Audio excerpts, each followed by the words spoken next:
মাল ইসলাম ইয়া রাসূলুল্লাহ,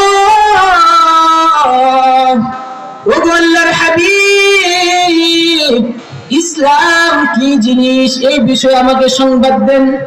আল্লাহর রাসূল সাল্লাল্লাহু আলাইহি ওয়াসাল্লাম বলেন, ইসলাম হলো মৌলিকভাবে চারটি জিনিসের উপর আমল করার নাম হলো ইসলাম।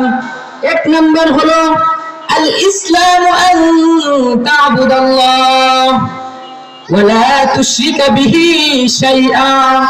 এক নম্বর হলো ইবাদত করো শিরক মুক্ত ইবাদত। দুই নম্বর হলো وتؤدي الزكاة المفروضة। দুই নম্বর হলো ফরজ যাকাত আদায় করো। তিন নম্বর হলো وتصوم رمضان।